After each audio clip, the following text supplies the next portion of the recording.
Hi book lovers, welcome back to my channel. I am back with another monthly wrap-up, a wrap-up of the very first month of 2024. So these are all the books that I read at the beginning of the year. I read a total of 23 books, although a couple of them were audio novellas that were on KU, but it was actually a pretty good reading month. I had more than one 5-star read, which honestly does not happen too often anymore. So let's just jump into my bookish wrap-up for January, starting off with the very first book that I read in 2024, which is Bride by Hazelwood. You all know that I am obsessed with Allie. I love her, I love all of her books, and my excitement for Bride was insane. It's her very first paranormal romance, and my expectations were so high, and thank God they were all met because I loved the hell out of this book. It was a 5-star read. I did film a reading vlog including like the very first 2024 releases that I read, which I included this one, so I won't go into too much detail during this wrap-up because I talk all about it in my blog. But this is basically a marriage of convenience romance, a paranormal romance between a vampire and an alpha werewolf. Misery is the daughter of this powerful political vampire, and she enters this marriage of convenience with Lo, who is the alpha of his pack, for alliance purposes, but also to find her missing best friend. It's such a fun read, and I loved learning about this whole paranormal world that Hazelwood created here. The romance is a very classic Allie, so if you've enjoyed her STEM romances, then you'll definitely enjoy Bride. It's just got a paranormal twist to it. Like, we have a hero who's secretly pining over the heroine, who's growing increasingly obsessed with her, and she has no idea. It's a little slow burn, but the payoff for the steam is great. So I adored this book. I loved Lo, I loved Misery, who by the way is such a hilarious heroine. It was fantastic, and now I am dying for more paranormal romances from Hazelwood because she needs to write more. I then read Shadows of You by Cowles. This is book 4 in the Lost and Found series. This is the second to last book. It's a small town romantic suspense like the rest of the series, and we have a single mom heroine, and this woman has been through so much in her life, but she stands strong for her daughter. So it's just Aspen and Katie is the sweetest daughter, and they come across Ronan, the hero, when they see this injured deer and they call someone for help, and Ronan is the one who shows up. He is this grumpy, broody, tortured hero. Like, he is the epitome of a grump. Ronan is the most grumpy, broody, tortured man ever. Like, when I say tortured, I mean tortured. Aspen isn't the only one who has a dark past, because Ronan definitely does too, but I love the fact that their love and romance brings out so much light in their lives. I especially adored the way Ronan grows so soft for Aspen's daughter, for Katie. He becomes their protector when there's someone threatening the two of them. He's a wonderful guy. He just has a very hard exterior because of what he's been through in his past. And like the rest of his books, the suspense was really well written. There were some things that happened that I did not see coming, and that's always a plus when it comes to reading anything suspenseful. I enjoyed this so much. It's another 4-star read, a solid installment to the Lost and Found series. My next read was The One Who Loves You by Pippa Grant. This one I actually had to DNF. I am making 2024 my year of putting down books that I'm just not enjoying because I just don't have time to put myself through less than stellar reads. If I had to rate this, I would give it 2 stars. I read about a third of this before returning this back to KU, which I would say is a pretty good chunk to read before putting something down. I just wasn't interested in the characters or the story, which is disappointing because of how good the whole story sounded. The heroine, Phoebe, she's basically another version of Alexis from Schitt's Creek. It's one of my favorite shows, but here, instead of Phoebe's family losing all of their wealth, her grandmother is the one who forces her to go to this random small town. She wants her to work on improving her soul, essentially, and the hero is this single dad from the small town who believes that Phoebe doesn't have what it takes to stick around in the small town. This is supposed to be a rom-com. I do believe Pippa Grant is more of a rom-com-y author, but the humor in this book just wasn't hitting for me. It just was not funny. I did look up some reviews for it to see if I was missing anything, and it does seem like this book, for like the typical Pippa Grant fans, it's not the usual Pippa Grant book. I'm guessing she changed things up because this is published with a publisher, but overall it didn't work for me. I never got invested in the main characters, I did not fall in love with romance, and I could not care less about this small town. I then read Flip by Brianna Michaels, and this was a great 4-star read. I have been dying to read more of Brianna Michaels, more of the Next Level series after loving Glitch so much last year. So this is book 2, and the hero is the best friend of the hero from book 1, and the heroine is the older sister of the hero from book 1. So here we have Trey, who is in love with his best friend's older sister and has been since forever. He and Aaron have been having this secret affair for the past few years, even though he wants more, but he loves her so much that he's willing to wait for her to love him back, and wait for them to be made public. Aaron is going through the most as a single mom. She's very wary of relationships, which is why she and Trey are fuck buddies only, but things finally start to change when her brother finds out about them and actually approves. And this is because Trey knows that Aaron and her son are it for him. He is the sweetest hero ever. He goes after Aaron hard. He absolutely uses his sex appeal to wear her down, and he's got such a great dirty mouth. It's just as hot,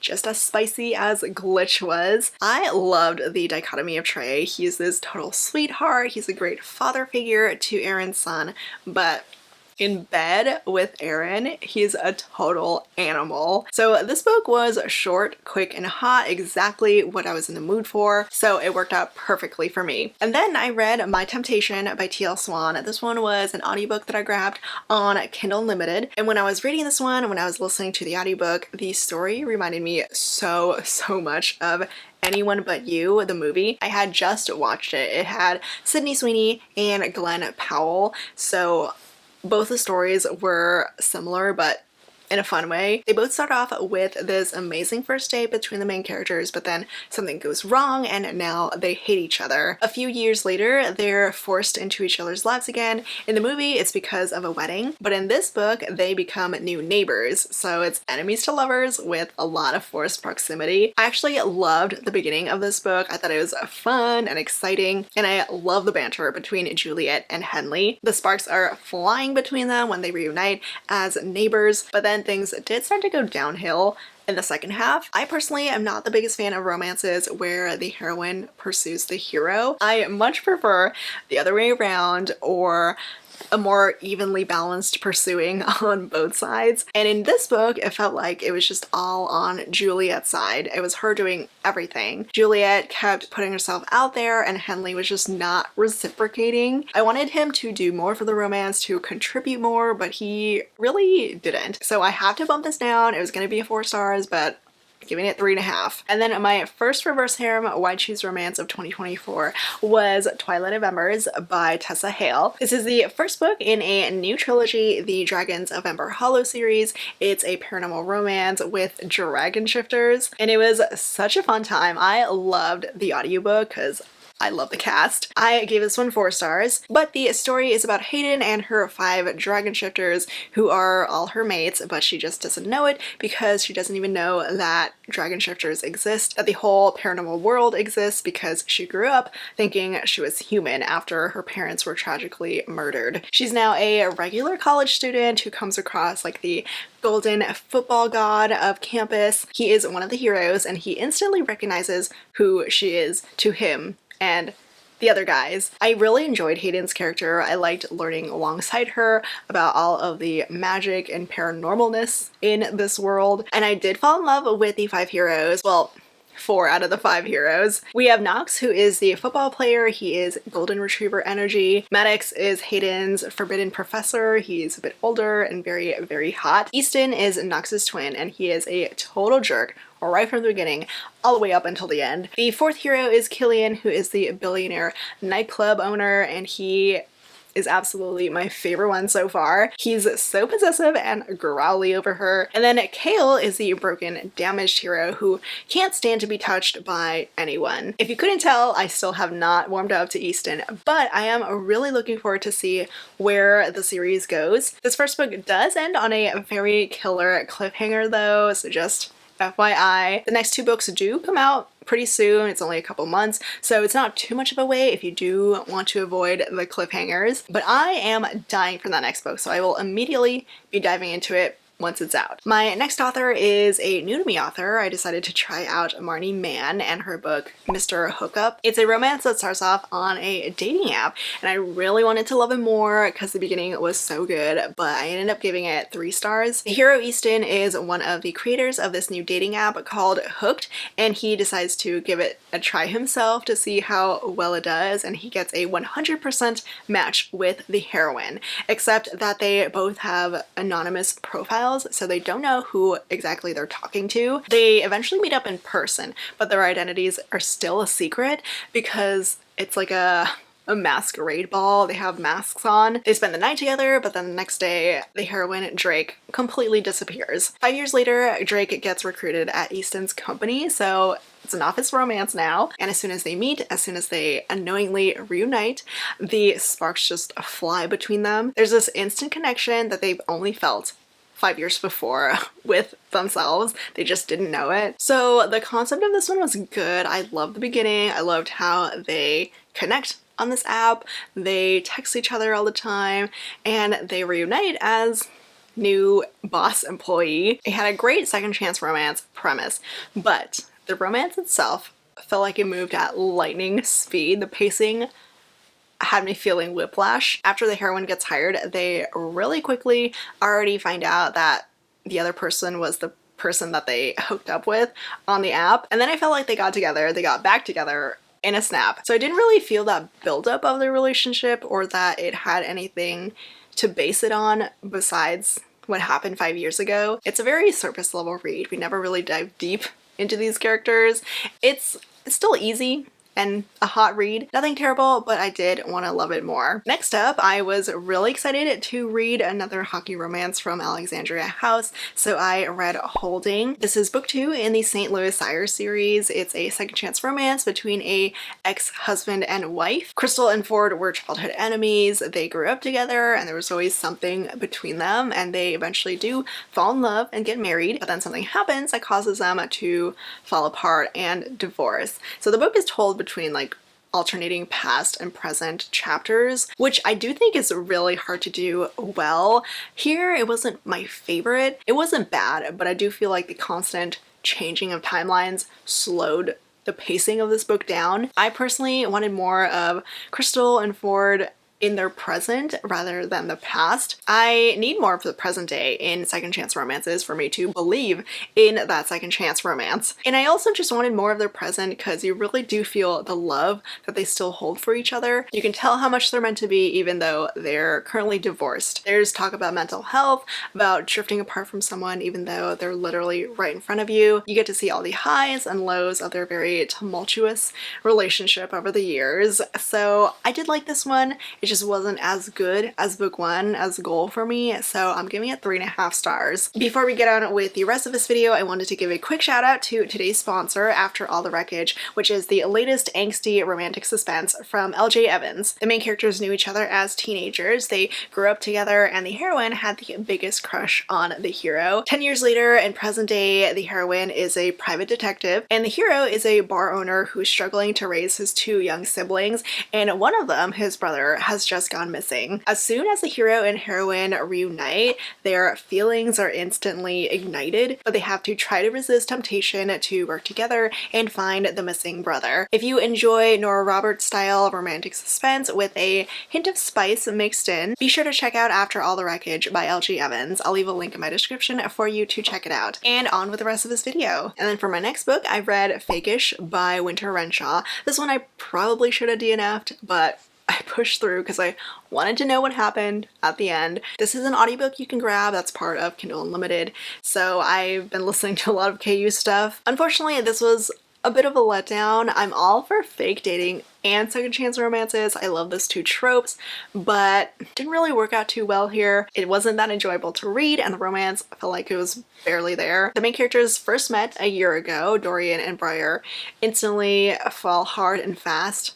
very quickly. It just wasn't the right timing for them though, so they promised to reunite to meet each other again in 2 years. Fast forward 1 year later, and Briar has just made a deal with her boss where she'll pretend to be his fake fiance while they go to his family's island and be around his family for the summer. And the unlucky girl that she is, when they arrive at the island and she meets his family, his brother is none other than Dorian. And of course he has no idea that Briar is faking everything with Burke, and he just sees that the woman of his dreams that he was supposed to meet with in a year is with his brother now, who is a total dick. So now Dorian thinks that Briar is nothing but a gold digger, and he just made this book so miserable. There was so much unnecessary anger and hatred on his part. I just felt like he went over the top with it, so I was not feeling the romance. I would give the story itself 2 stars, but as an audiobook overall, the narrations were still really good, so I guess, I don't know, I'll give it 2.5 stars. I then read The Art of Scandal by Regina Black, and this book is the definition of dramatic. The writing and storytelling here is so compelling. Regina Black has such a way with words, but these characters frustrated me to no end. But I will give this book, this author, props because I could not stop reading it as soon as I picked it up. I was hooked onto Rachel and Nathan and their whole romance and love story. So Rachel, the heroine, is a politician's wife, and she's just found out that her husband has been cheating on her, had these affairs, and to avoid this big scandal, she agrees to continue pretending to be his wife until the election in exchange for $1 million and their house. Things really should have been smooth sailing from there, but then she meets Nathan, who is this younger man, an artist. He wants to pursue his art career against his family's wishes. So their romance is very forbidden, but it's so passionate. There's so much angst, it's full of chemistry. It was great. You can definitely feel that they were meant to be together. If you're not a fan of constant push and pull between the main characters, of there being lots of ups and downs in the romance, this probably won't be for you. Like, you'll definitely get frustrated with a lot of decisions that these characters make, but the way it was written, it was just so interesting. And I did like the heroine's journey. She goes through this whole ordeal of learning to love herself again. But if you love messy romances with an age gap, with an older heroine, a younger man, then you definitely should give this one a try, because I still really liked it. I give it 4 stars. My next read was unfortunately another downer. I am so sad to be giving Samantha Young such a low rating because I love her and I love her books, but Only You was a struggle to read. I'm giving it like 2.5 stars. I wanted to love this so much more, but it's my least favorite of the Adair family series, and the unfortunate thing is that it's the last book in the series. I personally think the heroine deserves way better here. I just could not deal with the way Broden constantly treated Monroe. He treated her like dirt. He's been a cruel dick to her since their teenage years. They were best friends growing up, but he would constantly choose other girls over Monroe, and when they did get together, he would just tell her that he did not want a serious relationship. He played with her feelings so hard, and then there's a big explosion that happens. It's not like a spoiler because it's talked about in the previous book, but basically Monroe drunkenly sleeps with Broden's brother, and he goes crazy after that. And it takes 20 years, 2 whole decades, for Broden and Monroe to finally get back together. I hate huge separations like this. Like, a couple years max, you know, maybe a decade, okay, but this is 20 years. I mean, even the whole separation itself was shitty because the heroine, of course, would have a terrible sex life during those 20 years, and the hero would constantly sleep with supermodels and hot actresses, and the heroine is celibate for like 7-8 years before the start of this book. But I kept going because I love Samantha Young, and unfortunately their reunion was less than stellar. There is that moment of realization for the hero where he finally realizes how terribly he's been treating the heroine, but it's too little, too late. The man barely groveled, and Monroe took him back way too quickly. So it pains me to give such a low rating to Samantha Young, but the story was not it for me. Thankfully, my next read was a lot better. I read Fangirl Down by Tessa. This is the first book in our new sports romance series, and it's a golf romance. I also talk about this one in my 2024 romance reading vlog, so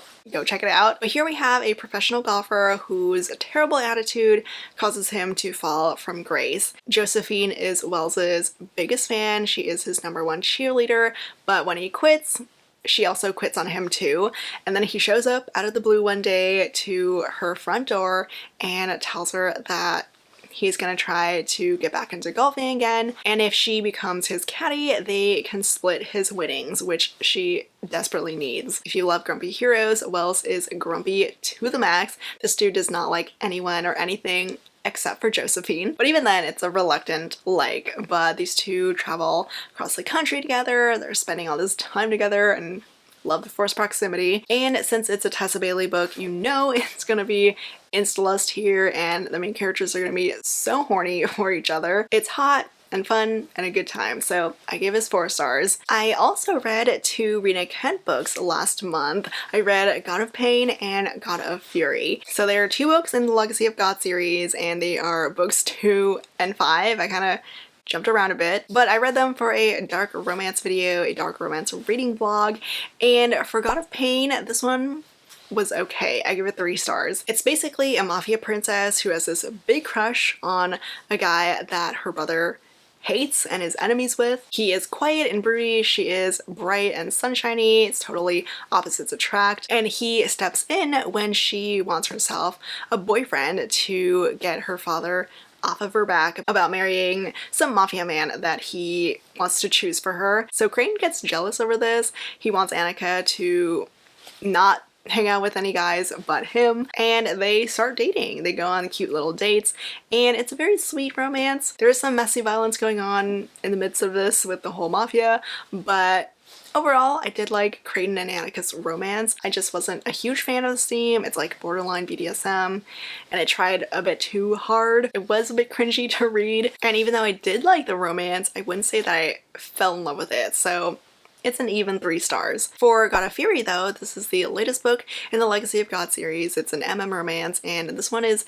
a 4-star read. I liked it so much more. I just adored Brandon and Nikolai so much. I loved Nikolai's character especially. He is this crazy psychopath who is head over heels for Brandon, and he inserts himself into Brandon's life in one way or another. Brandon is a very sweet guy. He is the nice twin between him and Landon, but he thinks that he is straight, even though the more he hangs out with Nikolai, the more clearly he is not. It's a very character-driven book. The book is literally nothing but their relationship and how they try to keep it a secret because Brandon is in the closet. We really don't get anything else outside of it. We don't get any of the mafia stuff. We barely get the outside characters until towards the very end. So I almost gave this 5 stars. I just love the way that Nikolai loves Brandon so much. He stole my heart. But given that in the middle of me reading this, I was wondering, like,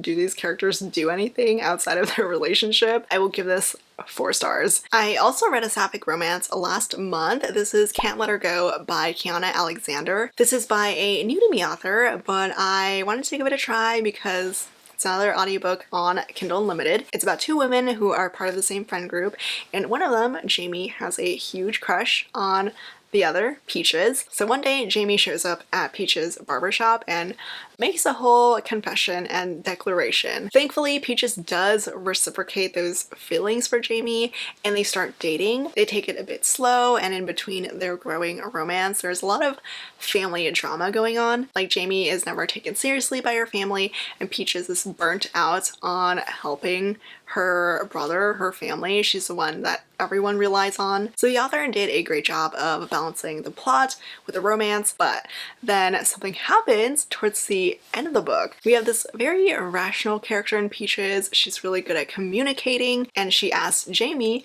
exactly what their relationship is because she wants to know what's going on, whether it's serious or not. Like, she wants a grown-up conversation, and what does Jamie do? She blows up. She flips out, goes off on Peaches, and I'm like, what in the world is going on right now? Why is she freaking out over this very healthy conversation? It felt like drama for drama's sake. So unfortunately, I think I'm gonna have to give this 3.5 stars. It was such a random third act breakup. I was not a fan of that, but everything else was really, really good. And then I read the entire Improbable Meet Cute series. It's a 6-book series, a 6-novella series, and they're all by a different author. They're all on KU, and you can listen to the audiobooks on KU. And the first one is The Exception to the Rule by Christina, and I adored this book so much. It was the cutest novella ever. I give it 5 stars. It's my favorite of the series. It's got such a great setup to it. The heroine accidentally sends an email to the wrong person on Valentine's Day, and the hero responds. So every year for a decade, they email each other on Valentine's Day. They catch up on what's going on with their lives, and it's through these emails that they build their relationship and their romance. It is an epistolary romance, which I am a sucker for, and this is done really, really well. The only thing is that they don't exchange any personal information, so they don't know who the other person is, but they still fall for each other, and then it's their final year when they finally take it outside of their emails. It is the cutest romance ever. I was dying when I was listening to this one. The only sad thing is that it's too short, but I love the reveal